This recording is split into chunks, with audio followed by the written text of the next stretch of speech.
Manchester United are in advanced talks with Leeds United about the transfer and sale of Dan James. Reports from sports journalist Pete Harding have claimed that Man United are working on a deal, player plus cash, to bring Kalvin Phillips to Manchester United, with talks ongoing. At the moment, they have offered Dan James Juan Mata plus around £15 million. Leeds are not interested in that. They want a minimum of 40 million cash plus the player, or £85 million in total, according to Peter Harding. Could that be a deal? Could that solve Manchester United's problem in relation to the holding midfield conundrum? Also on today's stream, we're delving into the situation with Saul Niguez to Chelsea. We're touching on Kylian Mbappe to Real Madrid, which is heating up very nicely indeed. We've already mentioned the Dan James situation. Jules Kounde updates. Arsenal rejecting Everton's loan move for Ainsley Maitland-Niles, who has kicked off about this on social media. Spurs closing in on Barcelona's Emerson, plus much more for you. Smash that like button right now, ladies and gentlemen. KJ's here hosting with me. Share this stream across your social media platforms. We want to hear from you right now. Are we just about to start building up into an epic transfer deadline day? Remember, we're live from around 6 p.m. tomorrow. Pete O'Rourke is going to be joining us live as well from the Done Deal show. Let's jump straight into this. Let's talk Kalvin Phillips, Saul Niguez, Kounde, and all that jazz. Let's go, people!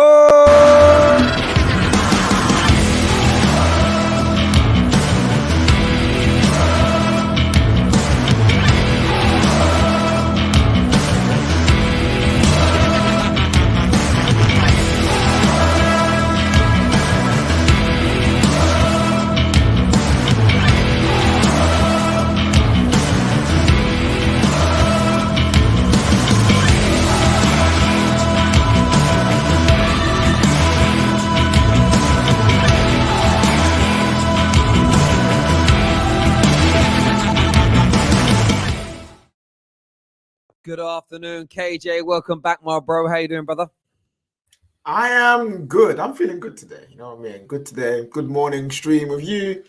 Being Jim, repping the beautiful Three Little Birds Bud Marley Ajax shirt. I'm glad that I've got it. Big up my heritage in that, you know what I'm saying? So yeah, man. And the transfers are kicking off now. Everything's happening. You got West Ham agreeing deals. Man United might selling Dan James. Deals falling through, going through. This is the best part of the transfer window. You know what I'm saying? The best part. Yeah. This last period. I enjoy it. I almost wish the whole window was this frenetic in many ways. It's really, really fun indeed. First story that we're going to start with. And again, these are the reports, ladies and gentlemen. I've said this to people many times when it comes to the terrace, and I can't find my pen. When I can't find my pen, it really stresses me out, so I can't write down notes. But we go through the reports that are on social media, and then you can all give your thoughts and feelings. The first one we've got to start with, we heard from Fabrizio Romano that Man United are in advanced talks with Leeds United. And then out of nowhere, Peter Harding, who is a freelance sports journalist based in Manchester, has claimed that United are in talks ongoing, and they're trying to work out a deal to bring Kalvin Phillips from Leeds United to Manchester United as part of that deal. First of all, before we discuss whether we think it will happen, would you be happy with Kalvin Phillips in, Dan James out, as a Man United fan? Give that to me right now. I will snap your flipping hands off. Like, it kills two birds with one stone. Like, first of all, we know what Dan James is. There's not much more we need to see of him. I don't think there's much more development he can get at Manchester United. He's found his pen people finally. So we know what he is. We know that he's not up to the level that Man United need, especially with now Cristiano coming back, Jadon Sancho being here, Marcus Rashford coming back from injury. So it gives Dan James a chance to go refresh his career and go to somewhere where we believe is his level. And then also it helps with the midfield situation that we clearly have been struggling with for the last how many seasons now. Kalvin Phillips had a wonderful Euros. I think he had an excellent Euros. He showed that he's very versatile. He can play the box-to-box role or the sitting DM role pretty well. He's better than Fred. He's better than McTominay. He's better than Matic. So Is he the best one in the world? No, but I feel like if you give him the platform to develop, he can also enhance his game more as well. Only sticking point is he is a Leeds boy. He is a Leeds boy.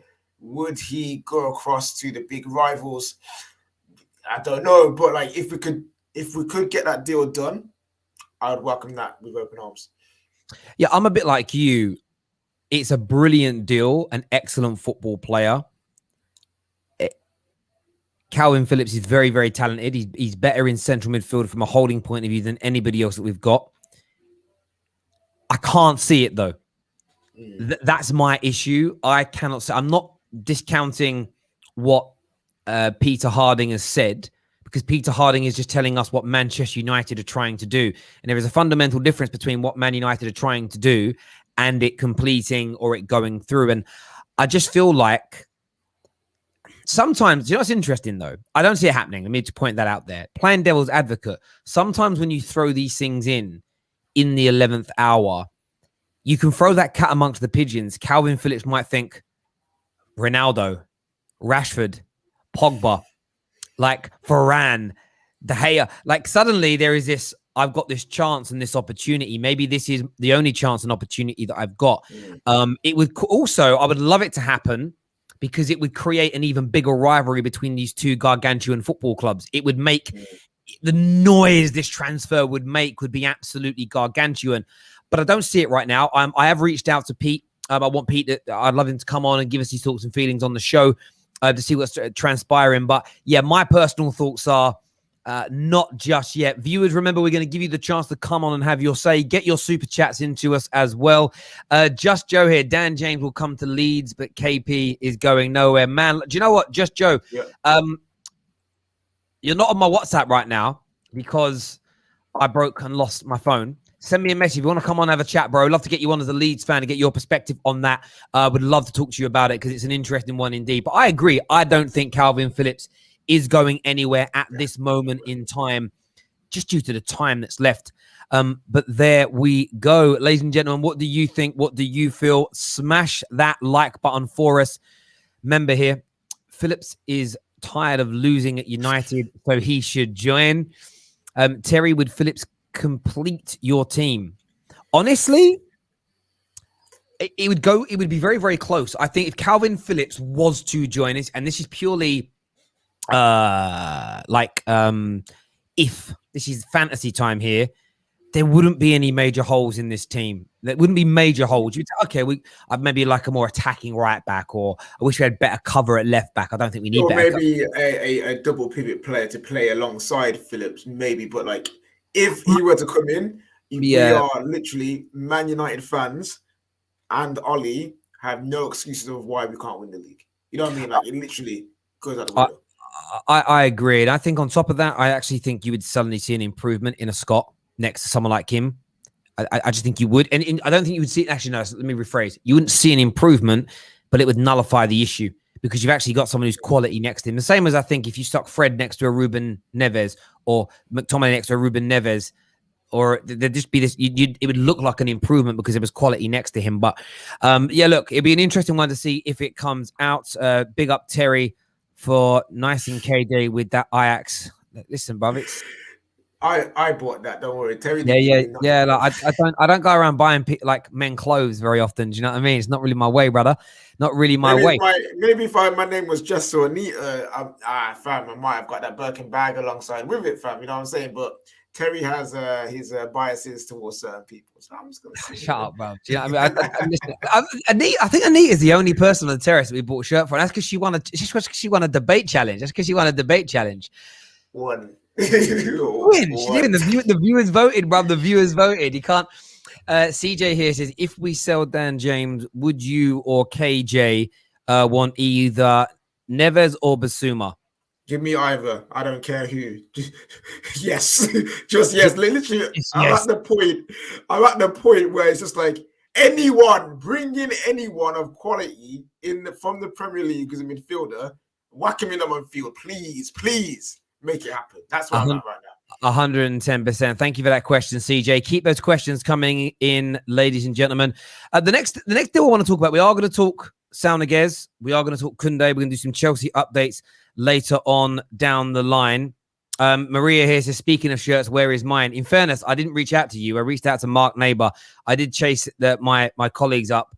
They didn't get ordered. So they're going to be ordered on Tuesday when people get back from bank holiday. It's an oversight because I'm about to say I don't have access to it anymore. It's done by a different team. My apologies, Maria Williams. We'll get that sorted out and get it sent out to you.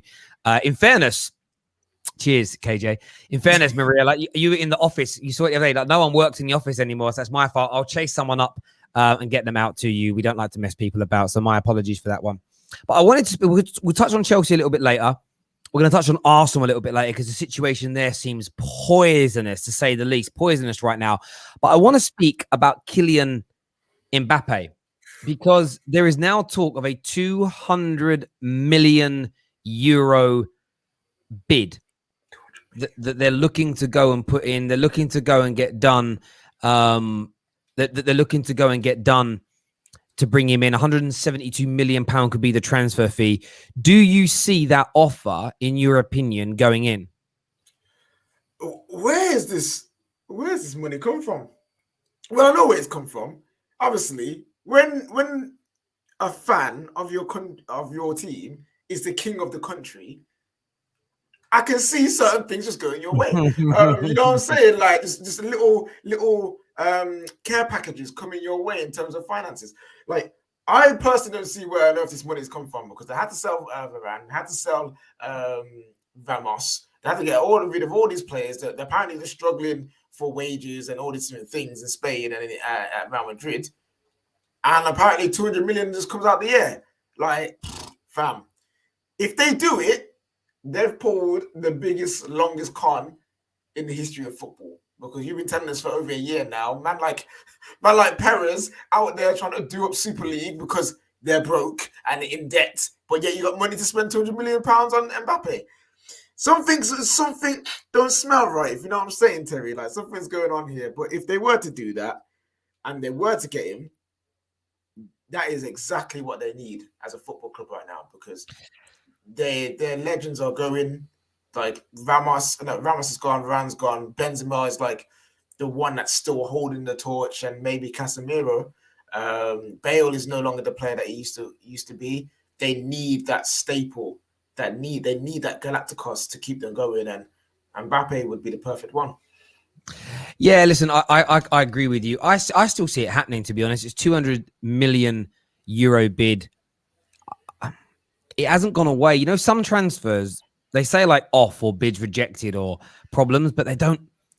It's never a cast iron. It's never a cast iron. This is over. It isn't happening. Even last night, Fabrizio's tweet last night was impeccable. It was brace scored today. Deadline shuts in 2 days. It was like, come on, you know what you're doing there. You're telling us that this deal isn't done, isn't dusted, isn't over, isn't finished. I see it going through. I see it being almost like a watershed moment again for them. It takes them away from being like, what's the word I would use? Also runs in the Champions League to potentially winning it. And I just want to say as well, by the way, ladies and gentlemen, Kalvin Phillips' name is now trending massively. It's trending massively now. Ever since that tweet went out, it's everywhere. Everybody's talking Kalvin Phillips. Could this happen? A lot of people not quoting the original journalist that put this news out, which is interesting indeed. Doesn't mean it's going to happen. Doesn't mean it's going to complete because it's trending, but it's trending news right now across social media. D1 here says, talk about Chelsea's incompetence in the window, Terry. We are going to touch on Chelsea a little bit later. I have to be honest with you. I want to take some calls on that because I wouldn't necessarily call your window incompetent. I don't think that's a word I would use to describe it at all, but we will touch on them a little bit later on in this video. Sorry, we're going to talk Saul Niguez, Jules Kounde, where those deals are at, what is going on with them. But we want to get to at least 500 likes before then, people. So smash that like button for us right now, ladies and gentlemen. We want to hear from you. Joe is here with us now, Leeds fan, to have a chat in relation to the situation with someone here says, what's he saying? This can't be real. I mean, listen, I don't know whether the Kalvin Phillips deal is going to happen. All I can do is report what's trending and what's out there, and you get the chance to have your say. Relax. We're a YouTube channel. We don't claim to be the source. Not on everything, every now and then. I don't know why I have to explain it on every single stream, but I seem to have to. Joe's here with us now to have his say. Let's do this, people. Smash the like button. Let's go.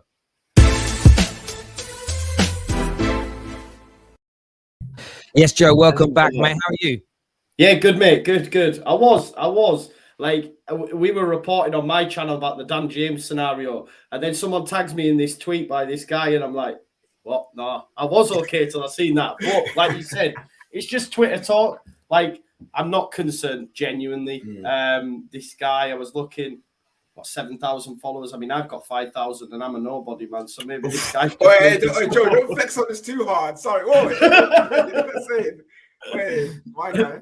No, but listen, honestly, Kalvin not going anywhere. I think it would be suicide for our board and powers that be if Kalvin was to go anywhere in this window. We've been pretty quiet, very, very quiet. And the feeling about the football club at the minute is not been ideal because the window's not been great. But Leeds were always waiting for an opportunity to arise, like Rafinha the season before. And I know, Dan James, Rafinha, it's not the same kettle of fish, but we like Ryan Kent at Rangers. They didn't qualify for the Champions League, so it's like, okay, we're waiting for that. But then, of course, Man United have made some serious moves. You bring in Sancho, you bring in Ronaldo, you've got Greenwood, you've got Rashford. He's back from his injury. Dan James isn't getting game time. Bielsa's a massive fan of him. Always has been. When he was supposed to move in January 19, obviously that never happened. See, there's a lot of Leeds fans that are on board with this, and I can't get my head around it, Terry, because I think people are getting it twisted. They look at Man United and the poor performances Dan James has, but we need to remember that he's playing with people like Pogba and Bruno that are on a different wavelength. So he stands out like a sore thumb when these balls are being played and he's not on the same path as them, and it looks like, why haven't he made that run? Whereas at Leeds United, listen, the rivalry speaks for itself. We don't have to like, etc. But I can appreciate what Man United have got in terms of quality. But I think Dan James would just be perfect for Leeds United. I'm not concerned about Kalvin going the other way. Sorry to them people in the chat that would say it's a good one. I've seen people saying he's the English Fred. I think they're watching a different player to me. Do you know what I mean? It is what it is. But yeah, man, he's not going anywhere. I hope anyway. No, I think Dan James. I think he'll do very well at Leeds. The way that you guys play, the intensity, the way that you guys break. He's always been a tool for Man United for the fast breakaways. When he's got time and space and grass in front of him, that's when he's at his most dangerous. And Bielsa's a very good coach, and I know that he could get something out of Dan James. Maybe change his game just a little bit to adapt to how you guys play. And Dan James will do what Bielsa loves, is just run. He will run all day, every day, which is a massive part of Bielsa's plans. But Kalvin Phillips, Leeds boy through and through. Like, obviously, Man United, big rivals. Yeah. But is there a possibility, say we did put down the 40 plus a player or the money down for Kalvin Phillips, do you think there's a possibility he can look at our squad, look at the name and look at the Champions League and all these things that come with Man United and actually have his head turned by United? Or do you think he's so Leeds that no matter what we do, he will just turn us down? You can never say never, bro. You can never say never, can you? Am I concerned this window? No, not at all. But and I've been saying this to a lot of Leeds fans on my show.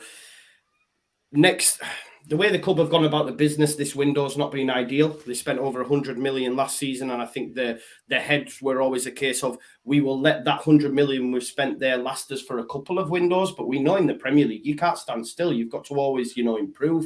And I've been saying this to a lot of people that are sort of content with that. If you're content with that, know that the season's not going to be as good as it was last time. And if Leeds aren't competing for European places, then know that when a club that is in Europe regularly comes knocking on the door for a Rafinha or a Kalvin, then of course the heads are turned. I'm not concerned this season, but maybe next year, because ultimately we all seen what Kalvin did in the Euros. People discredited him before he even got there. He did it. He played. I think there was only Stones played more outfield minutes than him. Maybe he bossed it, and naturally he wants to be playing them type of level of games more regularly. And if Leeds are getting in Europe, then of course his head will, I'm not saying turn, but you've got to appreciate that he'll want to play at that level. Why wouldn't you? You know, it's like, I think if West Ham didn't get Europe this season, Declan Rice would have gone already. You know, and maybe he goes next year.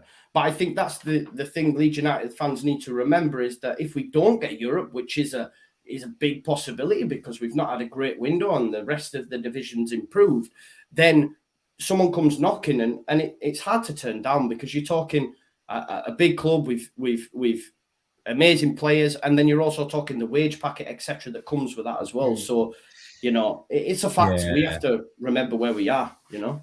Do you know what? Do you know what? I look at it this way, and I kind of agree with you. I don't necessarily. Look, I've done a bit of research into who this guy is. I just found him on LinkedIn and whatever. This Pete Harding fella. You know, he works for the BBC.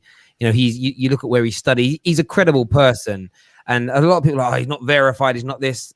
You got to remember that when everyone. I remember doing stories and mentioning the word Fabrizio Romano 4 or 5 years ago.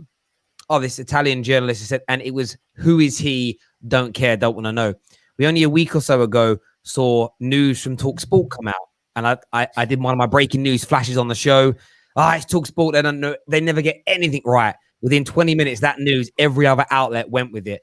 I don't disregard a source until it's disproven. Does that make sense? So if a journalist comes out, whether they've got 5,000 followers and not verified, or 10 million followers and they are verified, when the story comes out, I just kind of wait to see then what happens with other reporters, what other people are saying. Because this time last week, if somebody would have claimed, forget this, 2 weeks ago, all the claims were that Ronaldo was leaving Juve. Ronaldo come out with the shush thing on Instagram, and everyone said, all those journalists lied. Turns out all those first journalists that said he was looking to leave were bang on. So we have this horrible habit of not wanting to believe news. And I'm a bit like you. I don't think it will happen. But am I sitting there going, it's a made-up rumor, it's a lie? Why is some young up-and-coming journalist at the BBC going to just lie and make something up and damage his career? It isn't going to happen. They're not going to do it. They're just not going to do that. People have got to learn that. Someone who says, Terry, the BBC are a propaganda channel. Yeah, not about this. Like, I get they might lie about some things, and they're not lying about Man United. Listen, sport is not their agenda. Yeah, they're not doing that. They're not doing that. But listen, Joe, thanks for coming on, mate, and having your service, bro. Appreciate it loads, mate. Keep doing what you're doing. Thank you. Cheers, mate. Thanks very much indeed. Top man, Joe. Thank you for coming on and having your say. Really enjoyed that. If you want to phone up and have your say, we're going to share the link now in the comment section below. We're going to delve into the Chelsea situation in a few moments' time. Let me just type in call in now. That's now in. That's now shared. I'll pin that comment to the live section. Let's make sure you're smashing that like and that share button for us today. And we'll give you a roundup very, very soon on all the other stories that are circulating right now. But Kalvin Phillips to Man United, an interesting one broke by freelance journalist and current BBC journalist Peter Harding in relation to a move to Manchester United. What we do know is that Leeds United and Man United are in advanced talks over Dan James going the other way, which is going to be interesting indeed. Someone here says, wait until Fabrizio says something. That's very true. I get a lot of people do that. But at the same time, Fabrizio has said a number of things this year that also haven't come to fruition. So what you should do is listen to Fabrizio, listen to Ornstein, listen to Matt Law, listen to Dean Jones, listen to Pete O'Rourke, listen to AS, listen to Master, listen to all the outlets. And then what you do is you engage your own brain, that brain mama gave you, and you make your own views up based on the information you receive, saying, I'm not going to believe anything until one particular journalist says something. Honestly, I think you're letting yourself down, Mr. Nguyen. I think you're letting yourself down, brother. I think you're letting yourself down mentally. You really are. There's a lot of abuse coming my way on this stream, and I know why there's a lot of abuse coming my way on this stream. Whenever we do certain news about certain clubs before other channels, people, their viewers of their channel seem to get very, very angry. Slens here says, Chelsea fans throwing their toys out of the pram. Great.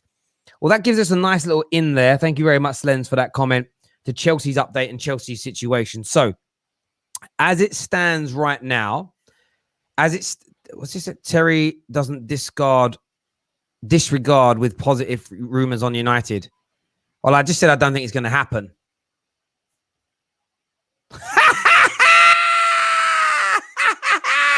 Bruv, bruv, Terry doesn't debunk or discard positive United. I literally just said I don't think it's happening. Oi, Luis Las Vegas, brother, honest to God. What a name, You always troll me. It's the worst attempt at trolling when I've literally sat here and said I don't think it's going to happen. My God. Luis Las Vegas. I like that name, though. I'm not going to lie. That name Yeah, it's a good name. Good name. Good name. Let's talk Chelsea. Here. Let's do it. So the Sound Against situation is very, very interesting indeed. So there's an interesting report that's come out. A very, very interesting report indeed that has simply stated that Atletico Madrid are now are willing to still loan him out. However, they are looking for a replacement first. And that strikes me as a very strange, that kind of strikes me as a very strange update, considering that at no point in the build up to today has there been any talk from Atletico Madrid about wanting a replacement for the player. That's never been, it's just not been spoken about. It's always been the stumbling block was the obligation versus the non-obligation to buy clause. That's now being put forth. They need a replacement. We were told weeks ago, before Chelsea were heavily involved, before Chelsea were advanced, that they already had the replacement in. They already bought the midfielder. They just wanted to move him on. So I feel like Atletico Madrid are really trying hard here to hold out from whatever Chelsea have offered. And they're hoping that a Man United or somebody else comes in and puts forward a better offer in relation to Saul Niguez. But it's still on. It could still happen. Jules Kounde, there's been no change since this morning. And Matt Law, Ornstein, and Fabrizio have all confirmed the same news that we spoke about on the Football Terrace yesterday morning. Sevilla, at the 11th hour, have pulled the plug on a deal that they'd verbally agreed weeks and weeks ago about the price, and now suddenly said, no, we want 13, 14, 15 million pounds to euros more for the deal. Chelsea at this point have said, no, we're not going to pay that much more. But conversations and negotiations are continuing. Nothing has changed since this morning. There's been no further contact between the football clubs, but it's highly anticipated that Chelsea will come back in and make an offer where they add additional add-ons to see whether that can tempt. Remember, Jules Kounde is not with the Sevilla squad. He flew to France. He's in Paris currently, waiting to undergo a medical. The player is reportedly frustrated at this situation at Sevilla because Chelsea have done everything they needed to do. They made an offer in terms of evaluation weeks ago via an intermediary. Sevilla said, yes, that would be acceptable. Chelsea said, are you willing for us to wait to sell Kurt Zuma and other players before we make the official offer? Sevilla said, yes. The player has been relaxed. All parties have been relaxed for weeks. And literally over the course of the weekend at some point, no one knows exactly when, Sevilla said, deal's off unless you give us an extra 15 million euros, around 12 million extra pounds. Chelsea have said, no, that wasn't the deal. So there's a lot of loggerheads at the moment. There's deadlock at this moment in time, but it's a very intriguing situation. What I would say about those two deals is this, and we're going to discuss them now with KJ and you can phone up and have your say, is a lot of Chelsea fans are acting like they're having a bad window because of this. It's not. I can't see what Chelsea have done wrong here. Chelsea Football Club are not the ones trying to drive the price down or change any of the terms at the last minute. They simply don't want to commit to an obligation to buy Saul Niguez when they're looking at the Tchouaménis and Rices of this world. And midfield isn't a priority area for them. It really isn't. And when it comes to Jules Kounde, they agreed a fee weeks ago, verbally. They agreed a fee. They've been told for weeks now, in this long process of getting rid of Kurt Zuma, Sevilla kept on updating them with, it's fine, we're relaxed, don't worry, get your work done, then come back to us. Sevilla are the ones that have thrown the spanner in the works at the 11th hour. I suppose the question for Chelsea fans is, what do you want to happen? Do you want your club to pay the extra money? Slens here says, it's genuinely just a method to scapegoat Marina. I was going to mention that. I mean, from your point of view, mate, I mean, can you understand why Chelsea fans are angry at their own club with this situation?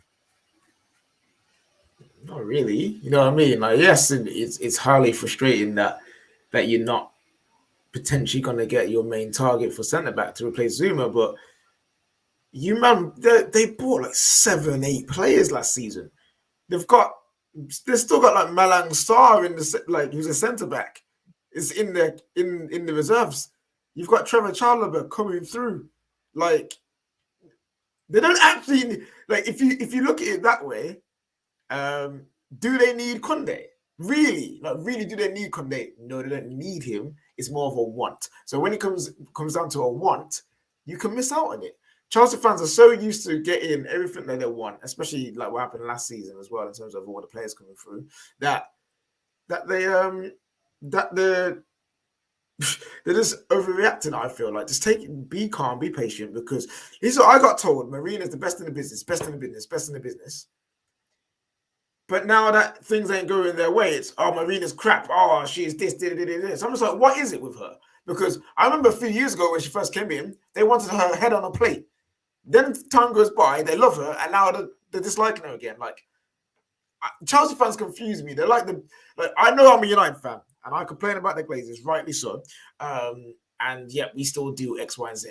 But Chelsea fans, quite a few of them, are a spoiled group of fans. They're spoiled. They are very spoiled. Romans spoiled them over the years, and now they're expecting everything just to fall in their lap. Sevilla don't want to lose Kounde. You know what I mean? Not everyone has to fall at the sword that is Chelsea. So take your time, relax, and if the deal goes through, it goes through. If it don't, it's not like they're in a worse position than they already are. The champions of Europe.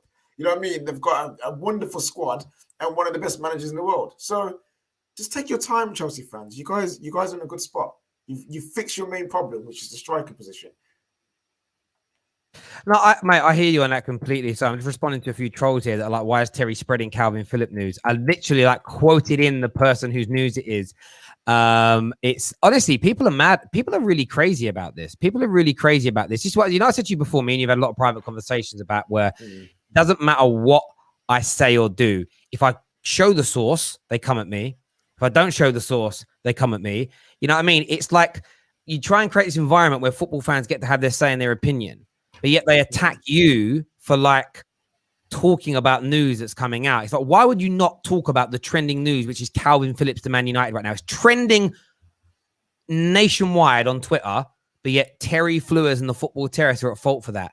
Absolute scandal. It's crazy. It's absolutely crazy that people attack you for sharing news that's out there. And listen, imagine this news comes true. A few weeks ago, I shared news of Man City and Ronaldo. Now, in my article that we produced on Give Me Sport, it actually stated that these rumors were claimed to be false. It's a disgrace to you even talking about Ronaldo to Man City. Well, he came close to joining them in the end. It was one of those things where it's like people got angry. People get angry about news that they don't want to be true. And it's like, they don't wait to see what comes through the trees. Honestly, it's crazy. And I shouldn't be affected by it, but sometimes it's like, I will just sit here for the next couple of hours now and blocking all these people.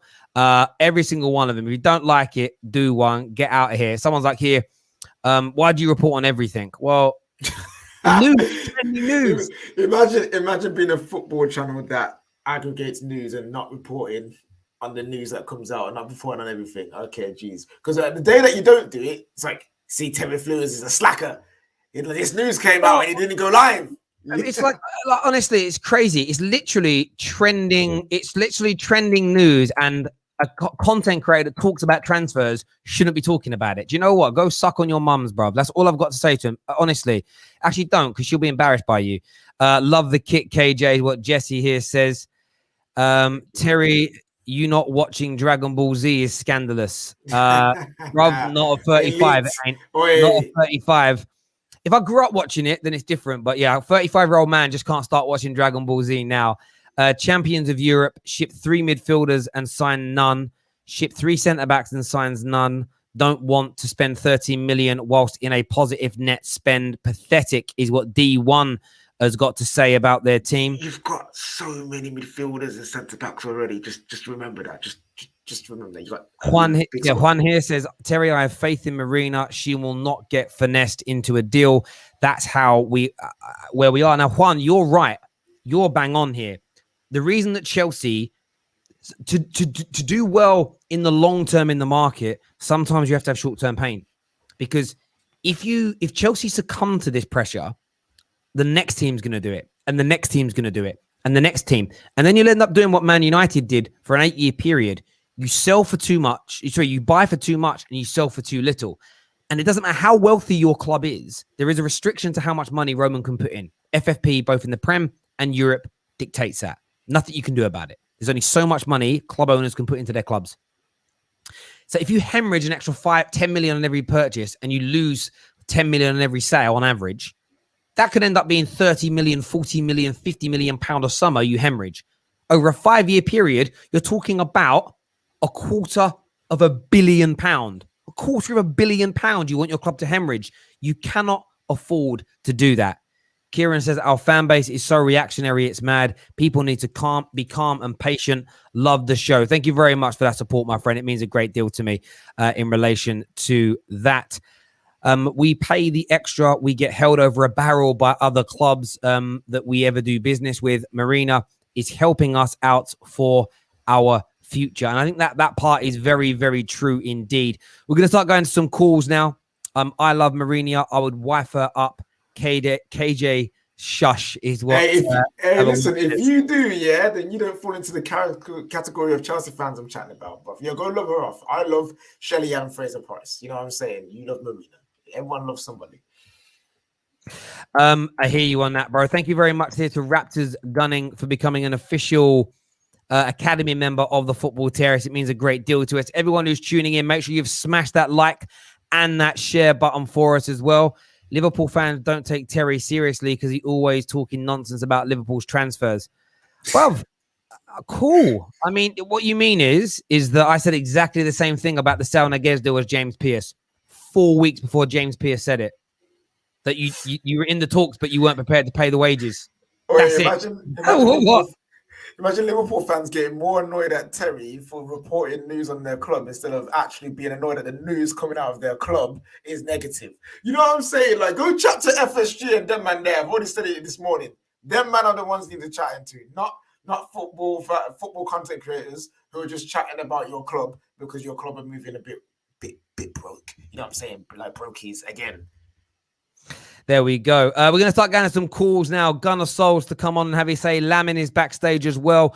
As we say, smash that like and that share button, people. In fairness, I should ignore the trolls really and just I should just ignore the trolls really and just mute them all and focus on the proper Terrace alumni that care about the channel. But there we go. Hit that like and share button. Gunner Souls on next. Let's do this, people. Gunner Souls in the house. What you saying, bro? I'm not even going to lie. I don't get where this Chelsea hate comes from their own fan base when they're probably the most well-run club, in my opinion. And a lot of, like, even as an Arsenal fan, that is what we want our club to do. And I'm sure Man United fans would love to have a similar model going into their club as well. So I don't really understand where the hate comes from. Like Kounde, don't get me wrong, he does elevate that. It does elevate Chelsea in a different dimension in terms of being able to play out the back and ball carry. And it is a good signing that elevates their team over Kurt Zouma. But is it a necessity? No, it's a want. We want to have what we want. And for them, it feels like this is making us look weak, how we're getting bullied by Sevilla. But in reality, look, why are you going to let one of your best players in the last 2 days of the window go? Why not try? Just try it. Get that extra 12 million. If Chelsea folded and gave into it, you got an extra 12 million or 15 million, whatever it may be. Like, you know, if you don't ask, you don't get. But then also on the Chelsea side, I do understand the fact that you don't want to be bullied because it does set a precedence like Arsenal have. Arsenal are now that bullied top 6 team where they know they can do whatever they want, go in and be like, well, we're only going to give you 5 or 10 million for your star man. And like Aubameyang's probably our most valuable player who we can probably only get 20 million for. I'm not even joking, Chelsea fan, man. You man do not know how easy you've got it I'm not even saying that Roman pumps money in, because you did sell nearly 100 and something million pounds worth of players and you balance your books very well.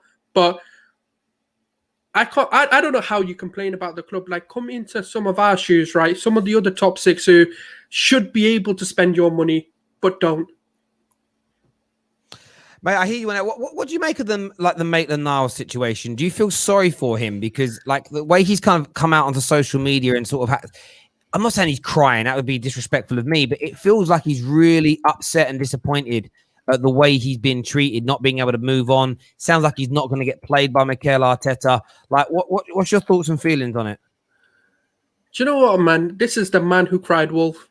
You know, he had the opportunity to go to Leicester last season on similar terms to what Everton offered, to be able to play right back, and he refused because he wanted that midfield move. Who goes from Leicester, Leeds, Southampton to then play for West Brom just because you're getting a midfield move?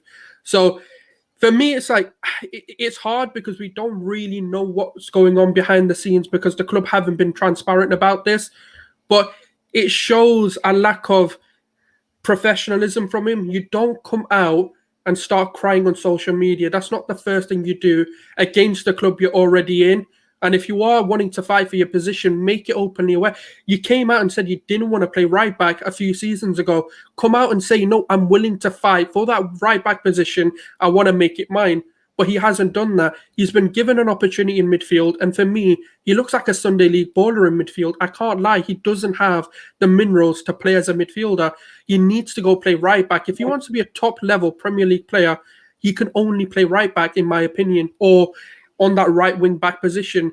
So he either needs to make his stance openly and publicly clear to what he wants to do, because as far as we fans know and as far as Arteta knows, the only public knowledge that we have is he wants to play midfield, and that's where he's being egotistical.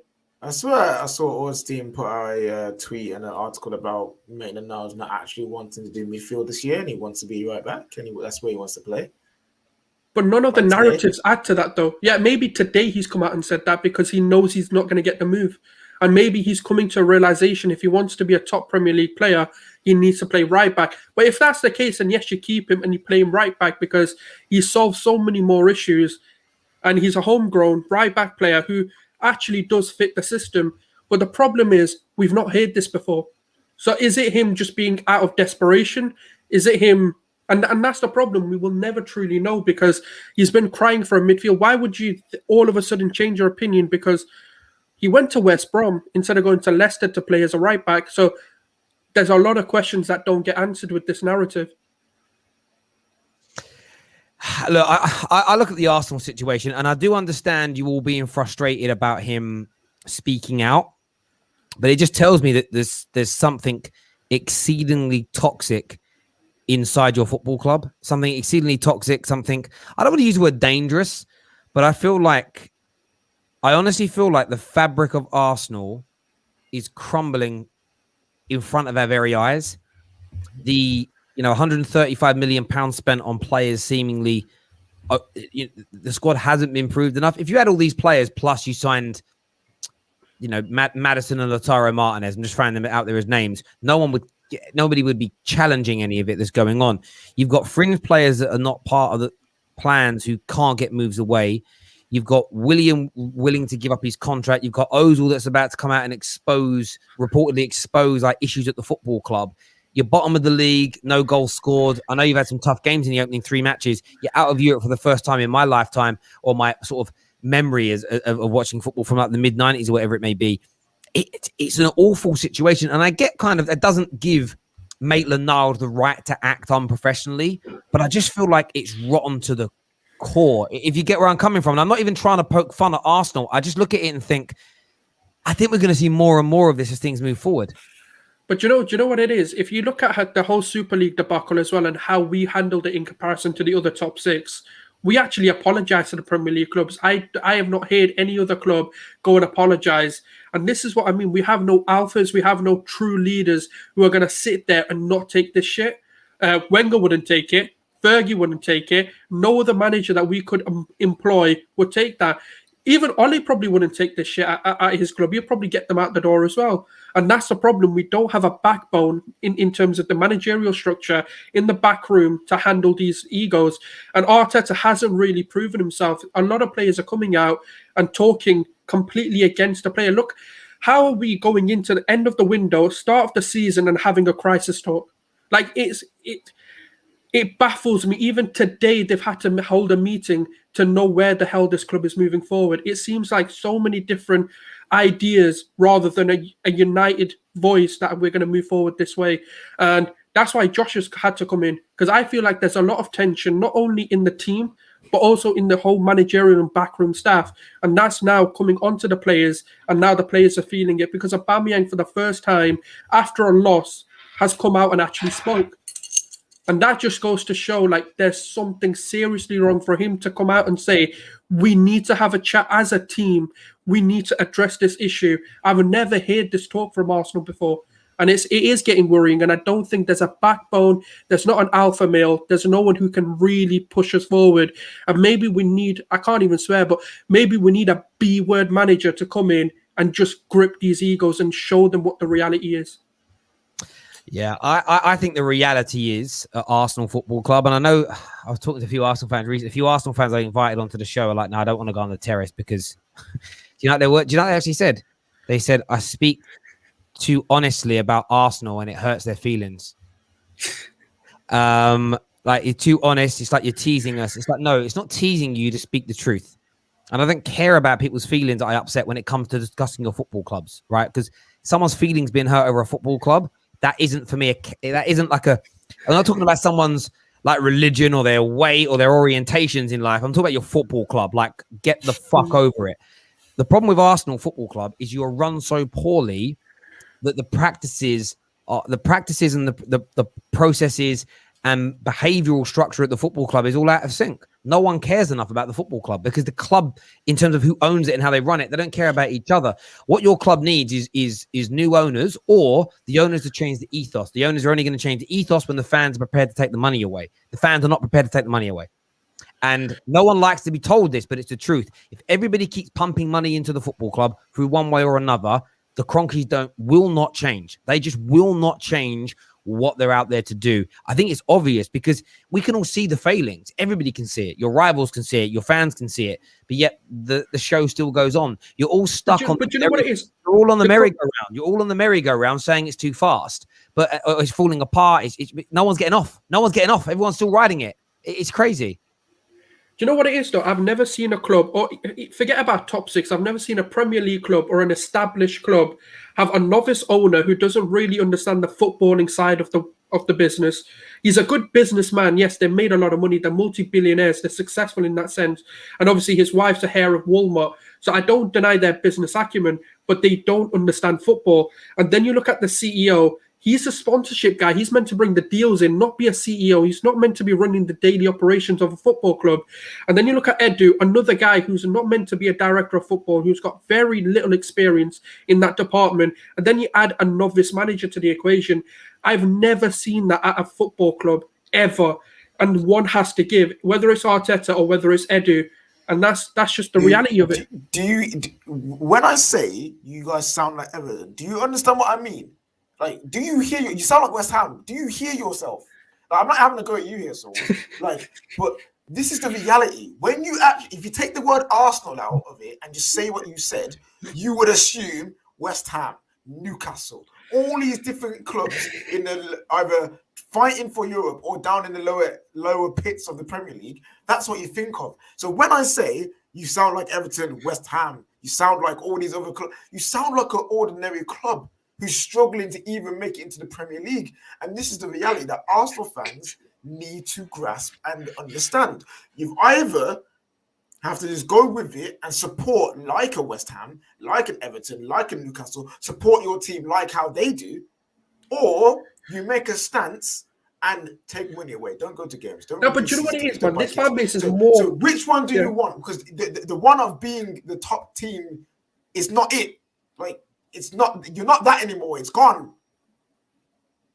Yeah, at the moment, 100%. I think the way that we're run is not great. We're not run as a, forget about top six at the moment. We're not even run as a Premier League club. The thing is, the fan base does need to come to a realization that AFTV and these fan channels that are, being real, and that's what I'm going to say. It's not negative. It's just being real about our situation. And the problem is, right, more people are giving AFTV and the likes and fan channels flack for talking this way. then they are willing to give Kroenke, like they're like, oh no, but Kroenke's not the issue. If AFTV go, and apparently we'll start competing again, and that's where the United voices are for the people who are going in. And do you know what it is, mate? Do you know what it comes down? Blaming AFTV, blaming Gunner Talk TV, blaming She Knows Arsenal, blaming Adam Charles, blaming us, blaming this, blaming even to a degree, blaming Arteta and blaming Edu and blaming players.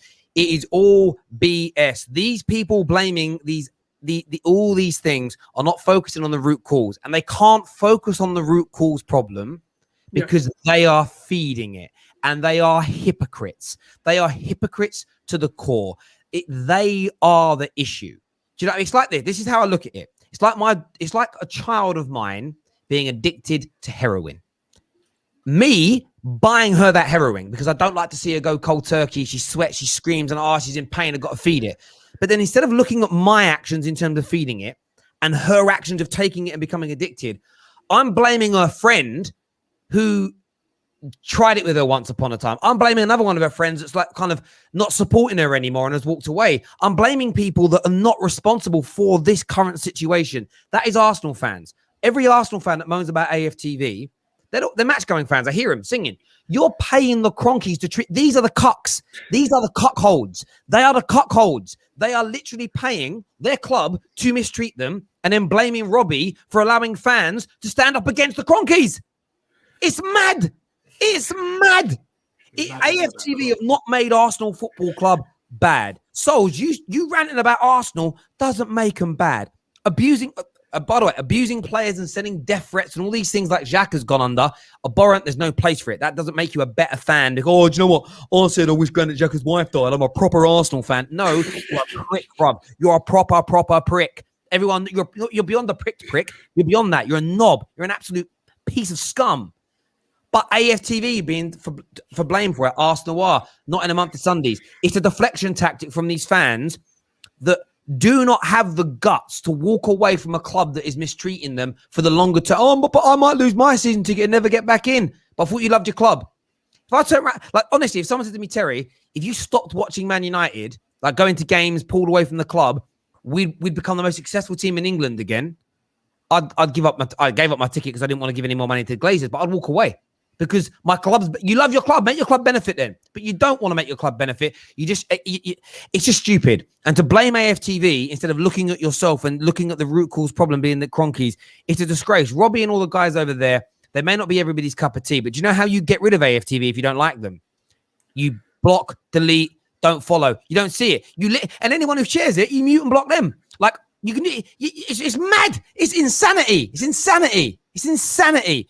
We've got to take some more calls here on this. Thank you for that lovely super chat. We've got one here from Solheim who says, Terry, do you think the Glazers are trying to replicate Chelsea from last year and try to replace Ollie with someone mid-season and win something to show fans that they care when we know they are just pagans?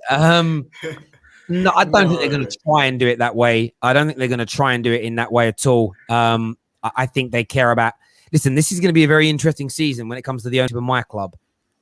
If we finish third and don't win anything, and we don't challenge for the title and Ollie stays, I don't care about any structural changes that we've seen that have improved us. It demonstrates that we are not looking to try and win the major trophies. If Ollie comes third and wins an FA Cup, but we don't challenge for the league title, I want him to show real mettle and sack him and bring somebody in to take us to that next level. That's what I want to see from the club. Doing it mid-season only makes respect. Only makes sense. Sorry, not respect. I read a comment and said respect. Only makes sense if we're really struggling. We need to improve the same way that Chelsea were. Let's go to some more callers now. We're going to add onto this call Lamin. Lamin's now with us. Lamin is a Chelsea fan. What are you saying, mate? Hi Terry. Yeah, I was just listening in here and I couldn't believe there was like legit Chelsea fans that are upset about our transfer window we've had. I think we have the most complete squad in the league right now. And even if we don't bring in anyone else, we don't bring in Kounde or Saul Niguez, it doesn't change my mind that we should be challenging for the league title. I still have us as favourites as it stands because City hasn't signed a striker. So it does not change how I feel about it. And if I think about it as well, I don't think Saul Niguez, as good as he is, walks into our team. I think he's still a bench player, even if he comes in. And Jules Kounde, I'm not sure he even starts, to be honest. But I can see why I would go in for him. I would take him because we need that squad depth, even especially after getting rid of Jules Kurt Zuma as well. So the fans really just need to calm down. And it's not a case of just like every season, I mean, every transfer window, you just go and get 3, 4 players in. That's not how these things work. I remember we done most of our business from last season when we got in Kai Havertz and Timo Werner, we got in Hakim Ziyech. So we're just adding in basically the missing piece, which is Romelu Lukaku. We just needed him literally to challenge for the league. So I'm happy with it. Like I said before, I just wanted a striker. I got my striker. Anything else we get right now is just a bonus for me. It doesn't change. We're still going to win the league title, and that's how I feel. Unless City signed a world-class striker, which doesn't look like it's going to happen. So, yeah, man. And we have been spoiled. I can't lie. We have been spoiled. I can see that. But it's just the way the cookie crumbles, really. Some fans just think that every season, if Abramovich don't go in and just splash money in the transfer market, then that is bad business. But what would actually be bad business is bringing in all these players when we've done before in the past, like your Danny Drinkwaters and the Zappa Costas, and then they're just there in your books, and then you struggle to get rid of them. That's not. It doesn't really make good business sense. I totally agree with that point. We've got some breaking news here in relation to Chelsea, ladies and gentlemen. Let's look at it.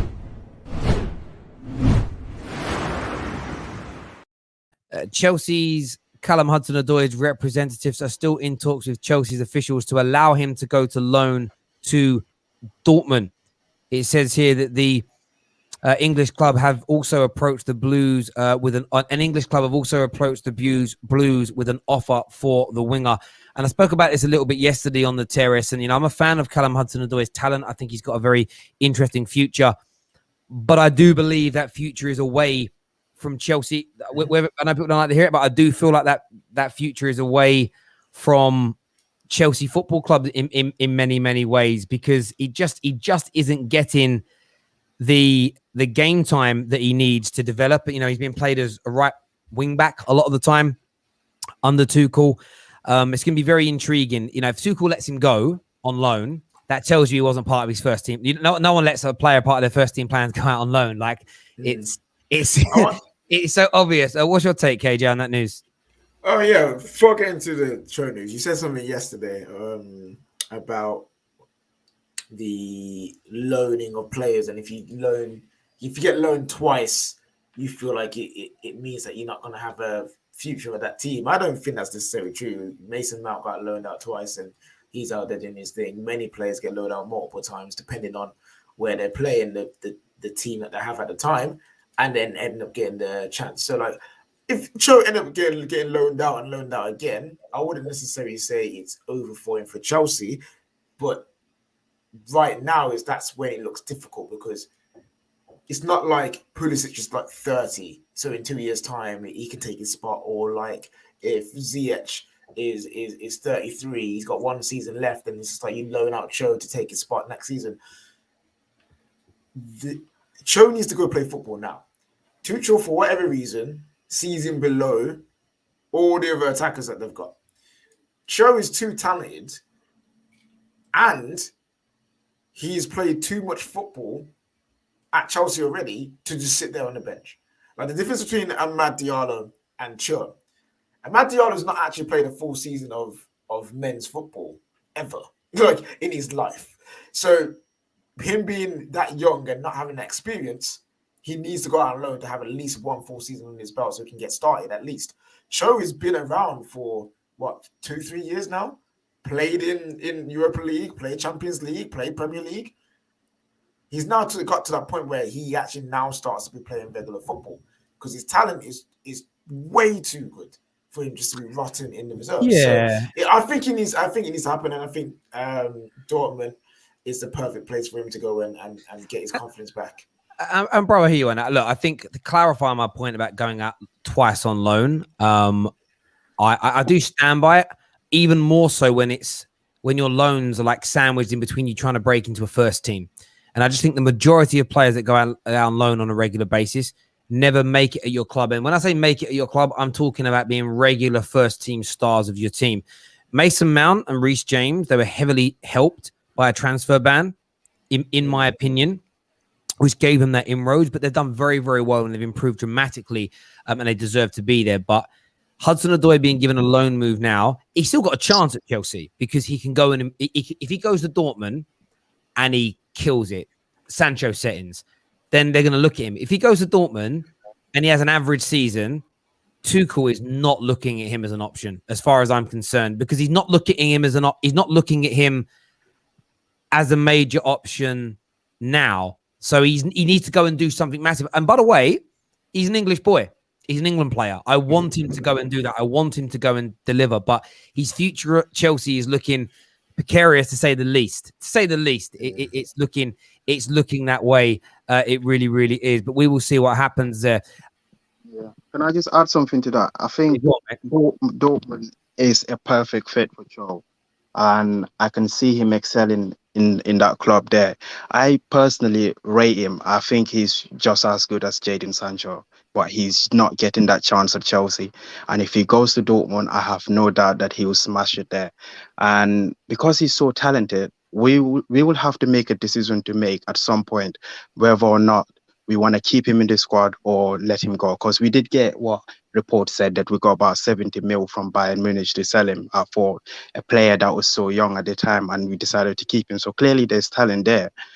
He just didn't get game time. And plus this whole wing back role, where you can clearly see that he's not a wing back. He prefers to play further up front. So I'm hoping that at Dortmund he gets to play in the position that he wants to play in and get more goals and assists, and he'll come back to Chelsea. And I agree. I hope he gets that as well. And you know, he needs to go there and smash it. He does. Some breaking news here regarding Cristiano Ronaldo, ladies and gentlemen. Ronaldo to Manchester United will be made completely official in the coming hours, according to The Athletic. I know that I thought they pretty much already had, if I'm being absolutely honest with you. I thought that was pretty much official the other day, but it looks like there's going to be a formal announcement. I am just gutted that it's the international break now and we don't get to see him for 2 weeks. It's so frustrating. Back in the Man United kit, absolutely sensational. But listen, everybody that's tuned in today, a massive thank you to each and every single one of you. It's birthday dinner time now with Lady Freya. She had a nice day at the zoo, not zoo, like farm park place. It was fun. I had to go on climbing frames and everything. I'm a terrible dad like that. I get really bothered about those things. I don't like other kids near me. And then I had to go get ice cream, and there was wasps. Not a fan of wasps. Don't like them at all. And then Jackson got into one of the pens and was chasing ducks, so I had to go in and get him out of doing that. It was a madness morning. It was a lovely morning. But now I'm going to go out and have dinner with some cowboys and some cowgirls and celebrate Freya's birthday. So thank you everyone who was tuned in. Sorry we can get everybody on to speak back later tonight though with more transfer updates for you in relation to this. And I'm just going to be intrigued to see what happens with this Kalvin Phillips news. I know what's going to happen with it, but I'll speak to you all again soon. Take care. Goodbye. God bless. And we'll see you all again very, very